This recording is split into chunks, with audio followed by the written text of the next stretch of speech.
How you doing? And welcome to my channel, or welcome back to my channel. Today, as you can see, I'm having a look at the Star Wars Empire Strikes Back Chewbacca with disassembled C-3PO on his back from Hot Toys. Quick look at the box there. We have an image of the figure with C-3PO on his back. Star Wars MMS 766 on the banner, with another image of Chewie with C-3PO on his back with a bit more of C-3PO showing there. And then on the back we have the usual warnings and details and a little bit of dirt there. Yeah, as I said, details about Hot Toys. And if I take off the cover here, and while I do that in my usual form, I would encourage you to hit the subscribe button if you haven't already.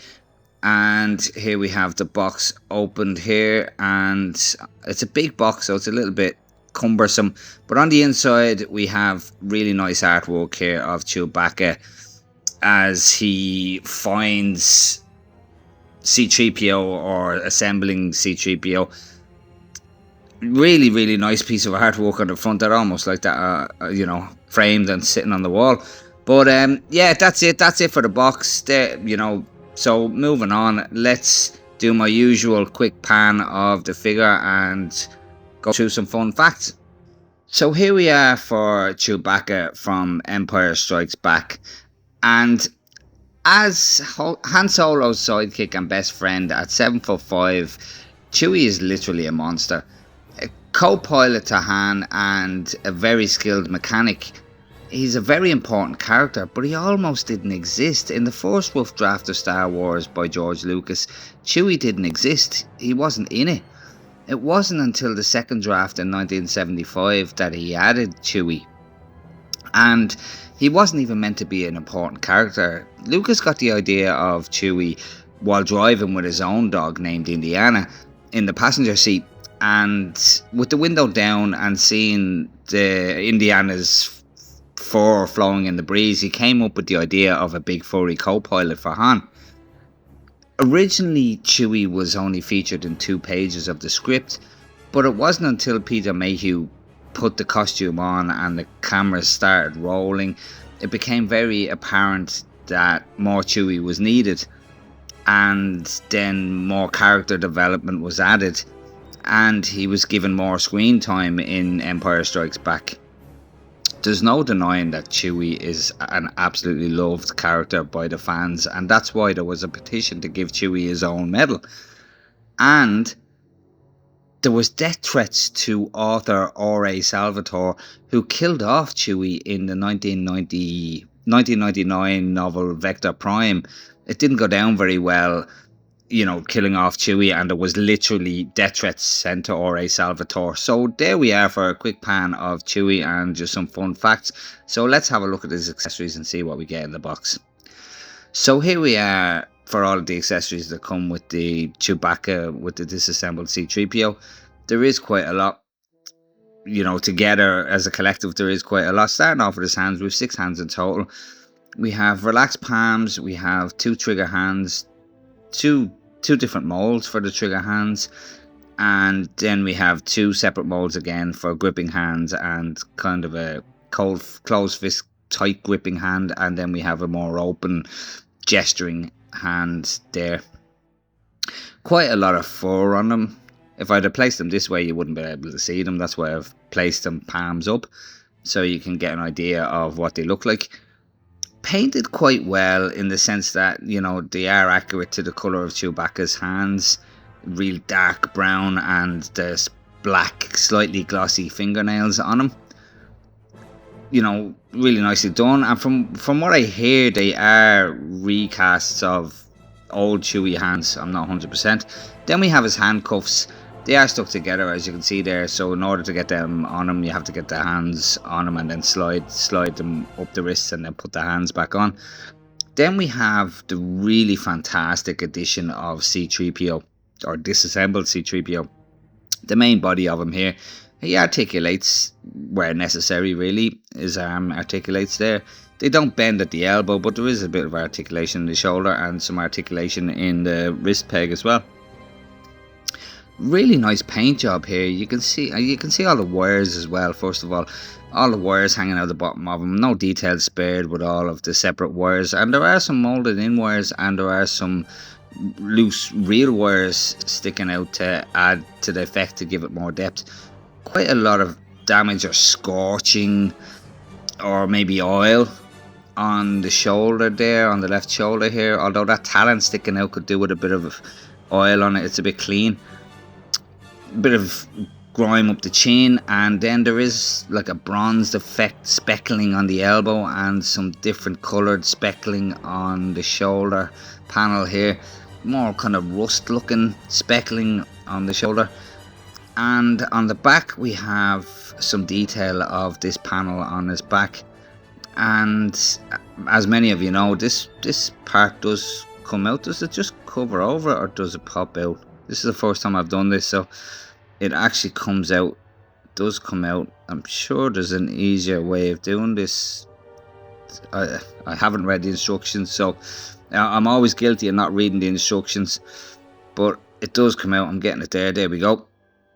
And you can swap it out for this panel here at the back with the TT on it. Really, it's all about preference, to be honest, and my preference is this one. I do prefer this with a bit more detail in it, more of this weathered effect on the back of it as well. You know, some speckling and oil. There's no real attention to detail. Spared articulation on the head as well, which is great. You know, to get this amount of articulation out of what is meant to be a static figure. And then if you pull off the head, you have the light up feature, or the button for the light up feature. I haven't put the batteries in yet, but we will get around to that. I'll put the batteries in a bit later on, and we'll have a look at it with the battery, with the eyes lit up, just like the Return of the Jedi C-3PO really. But I do find that this piece here is a bit loose. This faceplate is a little bit loose. I would have liked this to be a bit tighter, a bit more secure with maybe a magnet on it, but it is what it is. I can see that falling off from time to time, to be honest. Now, if I can get that into frame, of course, my apologies. So, like I said, the eyes do light up, and we'll have a look at them a bit later on. Then moving on, we have more disassembled parts. We have his foot here, or his leg here, and I will add here, even though his arm is attached to this piece here, as you can see, it is actually two lower legs from the knee down. I'm not sure why. I'd have to look back at the movie to see how accurate that is, but we do have his arm stuck in where his foot essentially goes. But yeah, like I said, I'd have to look back to see if that's accurate. I think it is accurate, but you can see there that it is two lower legs basically. And the difference in the two of them is you can see that this piece here has more of those exposed wires and damage, where this piece here is fully together. Again, more of the speckling, more of this dark bronze effect on it, and speckling and oil running through it, or scorching. It does have a bit this hideous kind of connector piece that joins it into the leg. It's no big deal because it is hidden.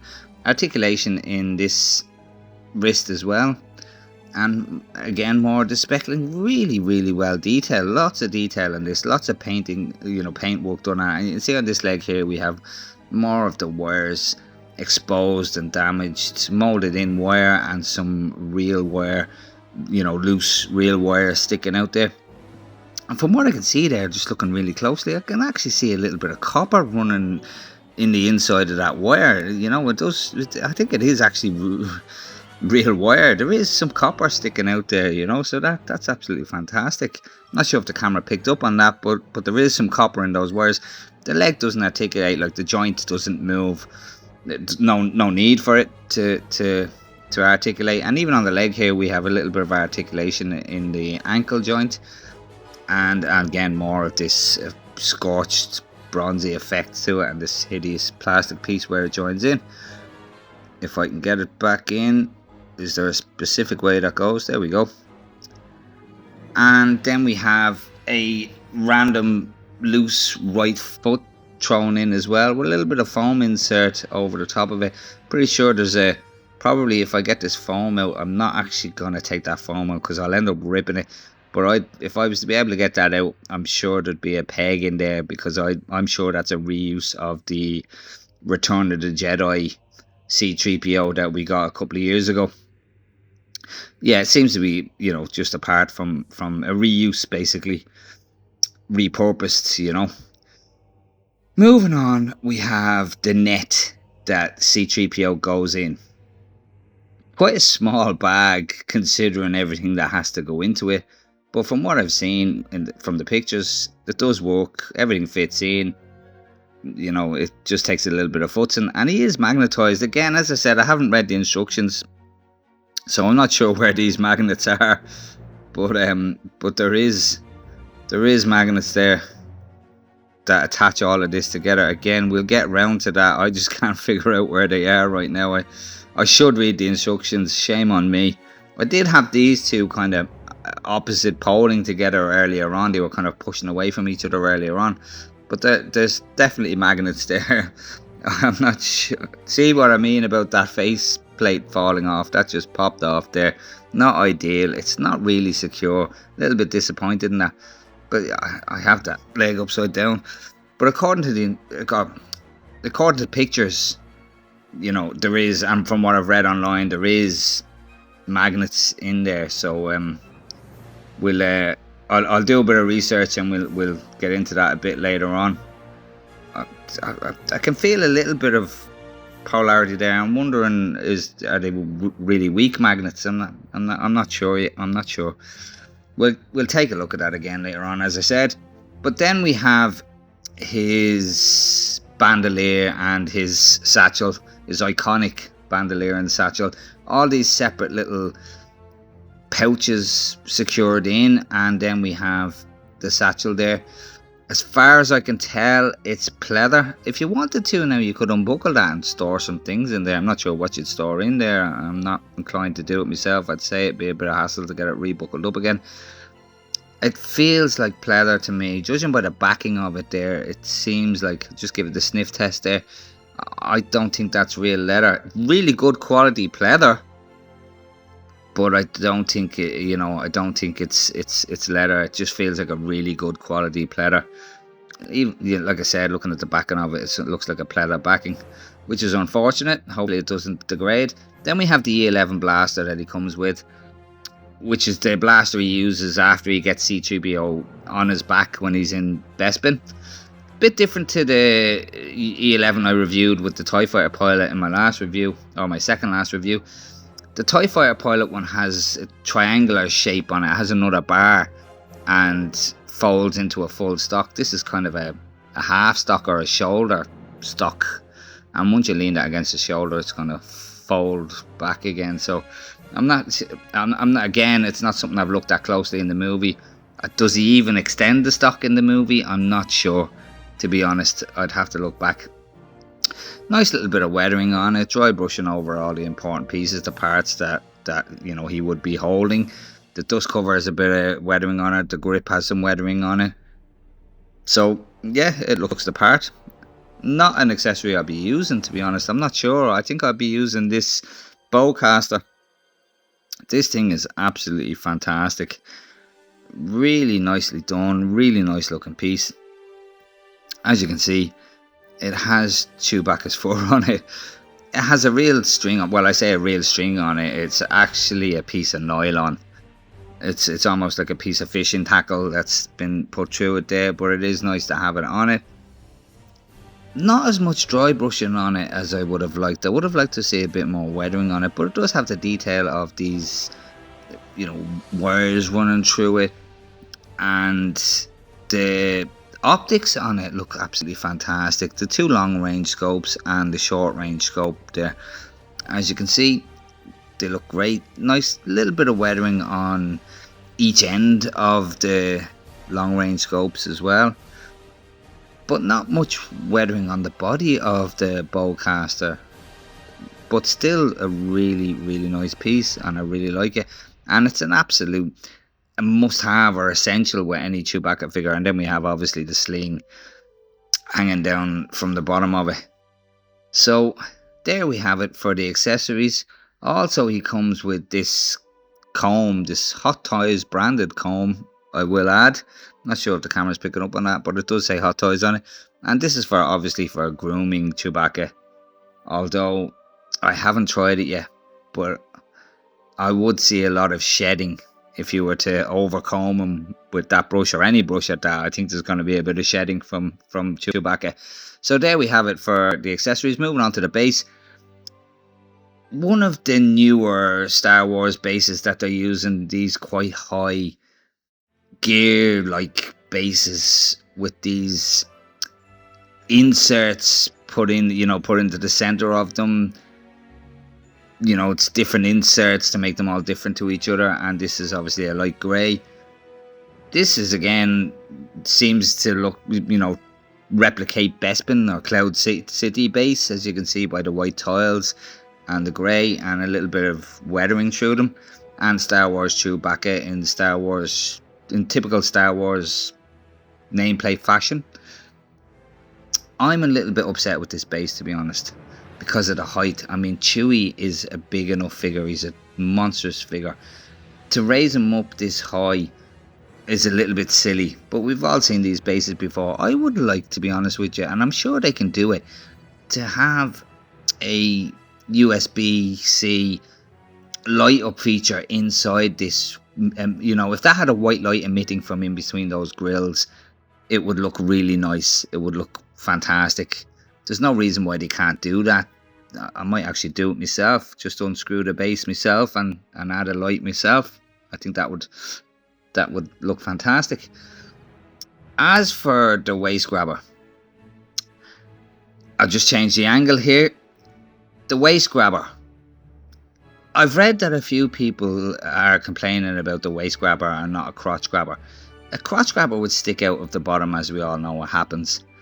But with the waist grabber, it's great that it hides, it's hidden with the fur. Obviously you take the bar out first, put it around him, and because he's quite a thick figure, so you can't put it on without taking the bar out, and then you pop it onto the base like so, and the fur hides the grabber, as you can see. So it's virtually invisible. If there was a crotch grabber there, it'd be sticking out, and you'd obviously see it and it'd look a bit hideous. But with the waist grabber, you can see that it's almost invisible there. I can't see any of that around his waist because of the fur, and even the post in the middle. The fur on his legs is almost hiding that post. So I have no issues with the waist grabber, to be honest. As I said, you do have to take it out of the bar first, put it around his waist because he's a chunky figure. With the bar in, you can't pull it apart to get it on, so you have to do it like so. Once you take the bar out, fit it accordingly, and it absolutely isn't an issue whatsoever. So I don't really see what people are complaining about with the waist grabber, to be honest. It's completely hidden. So moving on to the figure itself. So here we are for Chewie, standing pretty much straight up as he comes out of the box, with the exception of the head being attached, because he does come with his head separate in a typical artisan case. And I wonder why he wasn't labelled as an artisan, because it is wool implanted hair. Just like the Beetlejuice figure, it's a bit up in the air as to what an artisan is. But starting off from bottom to top, we'll have a look at the sculpt of his feet. It is what it is. The toes are just coming out from underneath the synthetic fur, and he is shedding a lot. He does shed. Just in my hands there, he's shedding a lot. I would have liked a bigger difference between the colour of the toenails and his feet. Not something I focused on in the movie, but it just seems as though his nails should be a little bit darker, closer to a black, just like his fingernails. His feet do have a little bit of a brownness to them, where the toenails do have a bit more of a blackness to them, but there's not a significant enough difference as far as I'm concerned, to show the separation between the nail and the skin. A moulded kind of sole of his foot, almost like a leather-like grip on the sole. Again, not sure how accurate that is, but there's quite a lot of fur there, as you can see, hanging over his feet, and that it does hang over just like it should. That's accurate, and he is quite a furry fellow. He's quite a furry fellow. A lot of density to him, a lot of density to the fur. He's quite wide, where previous iterations, or one of the complaints about previous iterations, was he was a bit too slim, so they bulked it out, and there's no padding underneath that. That is a custom body, full plastic body underneath all of that fur, and this is actually a fur suit that is put over the body. I'm not sure how it's put on. I'm sure if I was to search around I'd find a join, because if I just pull the head off here, if I can do it carefully, hang on just a second, you can see there on the neck piece that it is a separate, if I can zoom in there we go, you can see that this is a separate piece over the body, so it is just basically a fursuit put over the plastic custom body. No issues with it. It does the job, whatever it takes to get it right, and I think it is absolutely acceptable and absolutely fine. Having a bit of trouble getting his head back on. I'm not a fan of these new neck pegs from Hot Toys. I really don't want to futz with this guy too much because I don't want to mess up that you know, artisan hair. As for the hands, the sculpting of the hands, we'll just go through again. Just like the feet, you know, it does have the brown, you know, skin tone to them, but the nails on the hands, as I said, are a bit more closer to a black. There's a bit more of a contrast between the skin tones in the fingers and the fingernails. Nice little bit of detail in the fingers as well. You can see how defined those knuckles are and the lines in the hands and the slightly glossy nails. So I'm quite happy with those. Quite furry hands, quite a lot of that fur hanging over the fingers and that, and again, as far as I remember, it's quite accurate. So that's pretty much it for the body of the figure, to be honest. As I said, this is all synthetic. I'd be inclined to say nylon. It's like a nylon that's over the bodysuit, that's on the bodysuit, that's put over the full plastic body. And then we have the artisan wool implantation hair. And as you can see there on camera, there is a slight little contrast between the wool implantation and the synthetic fur. This fur here is supposed to be close, very close, or if not the same colour as what's on the head, and it's just ever so slightly off. It's a little bit off-putting, a little bit of an eyesore. It's not a deal breaker. I think Hot Toys could have done better to get that wool to match better, you know, the head and the body. But it is what it is, and I can see another Chewbacca coming with a bit more of a colour correction, you know, or you know, done on him, you know, a bit more of a colour match done on him. But let's have a look at the assembly of putting the disassembled C-3PO in the net. Easier said than done. It took me a few times to get this right, to be honest with you. I filmed it a few times and got it wrong, and so I've kind of done this, I'd say about 5 times here to get this right, so it goes as smooth as possible. You can see I've undone these 2 press studs here to open the bag a bit, to give it room for everything to put in. As I said, easier said than done. I think I've tried this about 5 times. Open the bag up as best you can. And I did eventually look at the instructions, I will add, and I did see how he was magnetized, and I'm still getting it wrong. There we go, that way, and then the one with the arm on the back, and like so. And they're not as weak as I thought they were, the magnets. They're strong enough, they will hold. Leaving the strap on the right hand side of them, you pop them into the base of the bag as far down as possible. Now, I will add that you do have to make sure you don't snag him on these little talons that stick out, or the net, should I say, on these little talons that stick out on the top of his dome. It's something that you have to be careful of, and you just kind of work the bag, or the strap, should I say, over his head, nice and gently, and throw it over this shoulder here. And you have to open up the net, and there's a lot of futzing. And, you know, as you can see, I'm just opening the net there and just getting it worked around. As I said, easier said than done. It does catch on the bottom of the body where all the bits stick out, and makes it a little bit more difficult to do. And then popping the leg in there, magnetizing it to his body, and then popping the arm piece in the back here. A lot of futzing. This is one of those things that I think, once you do it once and get it right once, you don't want to go near it again. You don't want to be doing this repeatedly, because it's you know, it's just a lot of futzing and a lot of messing around, and very easy to get wrong. And just putting this press stud back in, if I can get the angle right. I can't really see what I'm doing there. Can I get that in? It's fighting with me. Anything that'll fight with me will fight with me. There we go. And there we kind of have it. You know. Oh, and the foot.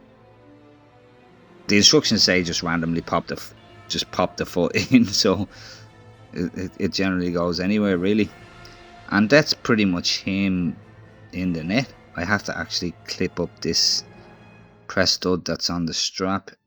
Again, a little bit of footing. I've got to get the right angle. And there we go. And that's it. Complete. So just putting it on Chewie's back, just running it through his right arm. Just running it up his right arm.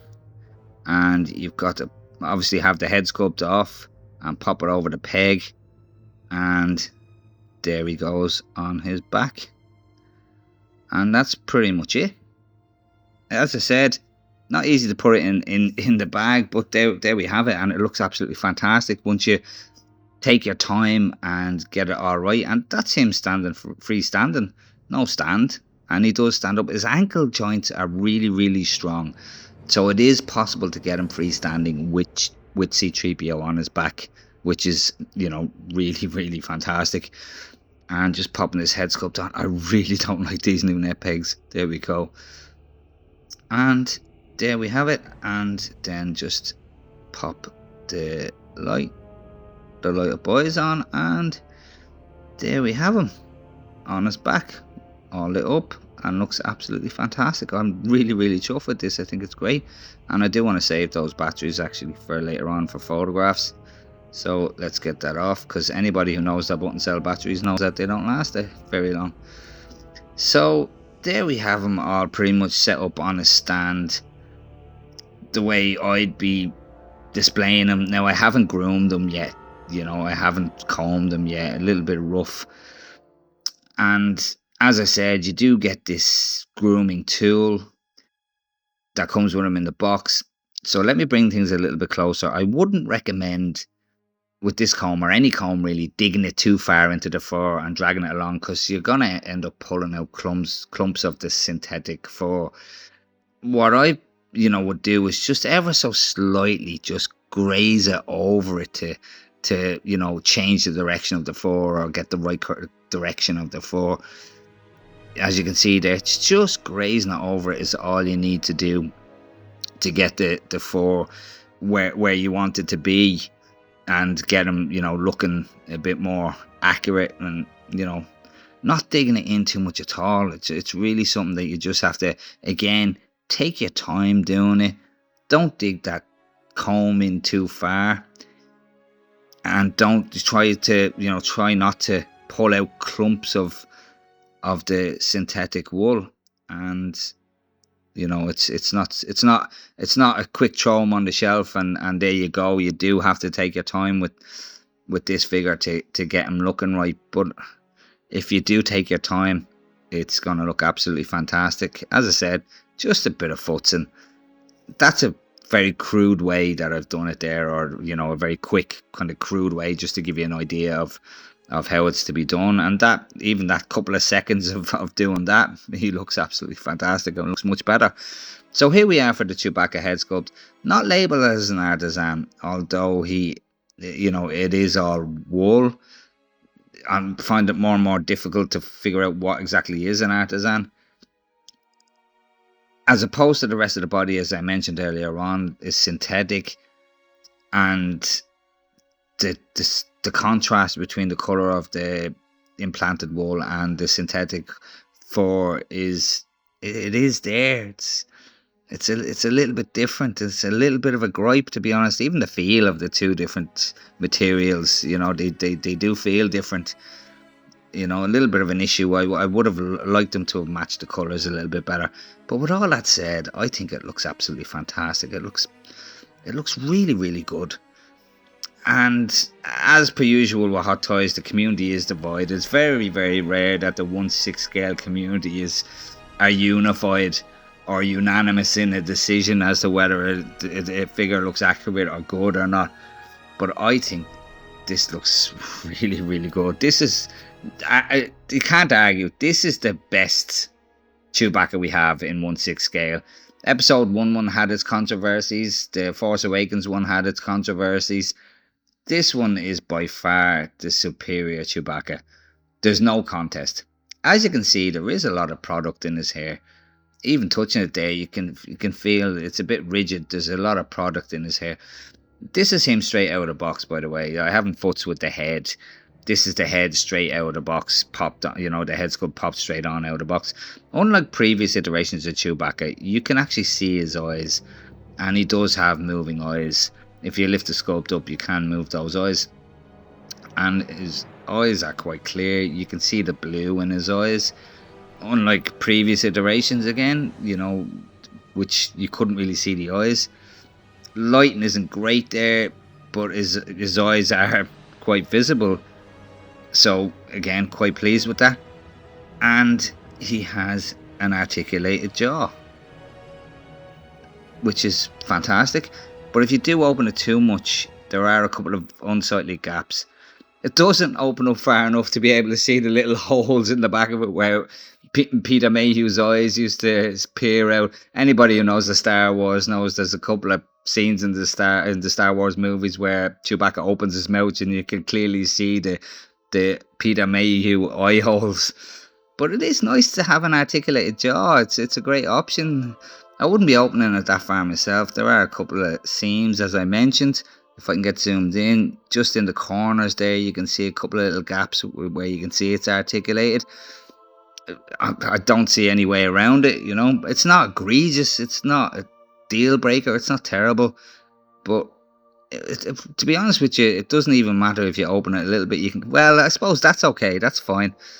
No, you can still see those gaps there, to be honest, no matter how far open you have the jaw. Small sacrifice to be able to articulate the jaw, so I'm not complaining.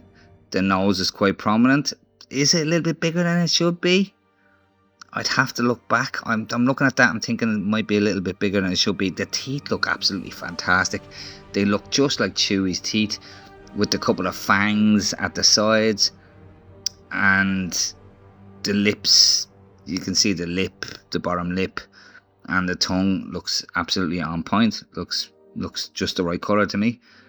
And even the variations, the way the darker areas blend into the lighter areas on that wool. I'm sure that's not the easiest thing to do in 1/6 scale with wool, to get the different tones of the hair to get them to blend in. It's one thing having like this part here, which is all the one colour glued on, but to get the blend of one colour into another, I'm sure that's very difficult to do, and Hot Toys have absolutely executed it amazingly.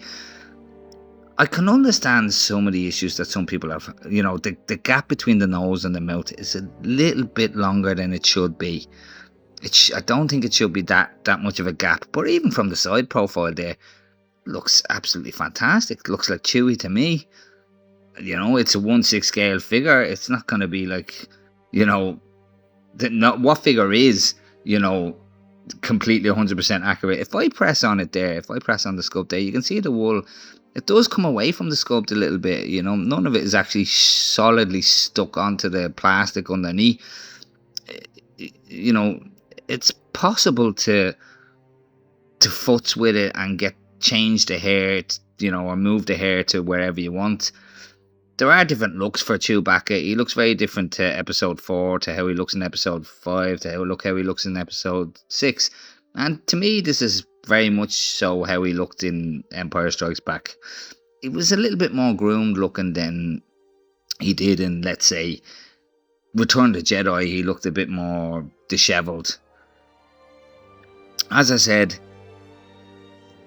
the mane, it looks very full. Colour differences aside, the mane is very full, and even where it's glued onto the chin area, it's all done very well. You can see the different strands of hair, you can see the direction it's going. It looks great, it looks really good, and those different tones, and we get a better look at his teeth there as well. The different strands, the different tones, how the lips are on it. I can't get over how good this head sculpt is. I think it looks absolutely fantastic, and I know some people have been saying looks like he's smiling. I'm looking at it in hand, and I don't see, it doesn't jump out at me that he's smiling, you know.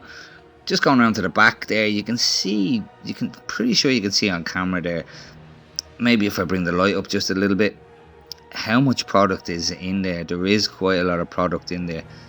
It does, you know, at the back look like it has a lot of product.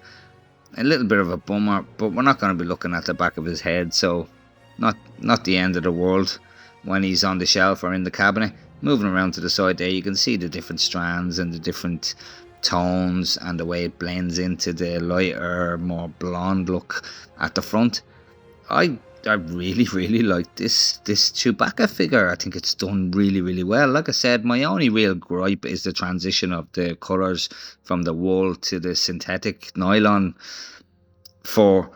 I think they could have got that a bit more accurate, but it still looks absolutely fantastic. So good, in fact, I actually ordered a second one of these for my display for my Jabba the Hutt's palace. I'm gonna be putting him next to Bouche Leia when I get the Bouche Leia out. Although I do believe a Return of the Jedi Chewie is kind of an inevitability and very imminent. And I do believe for the 50th anniversary of A New Hope, we'll probably get a new Chewbacca again from New Hope. So that's pretty much it for the head sculpt. So there we have it. And that pretty much wraps up the review.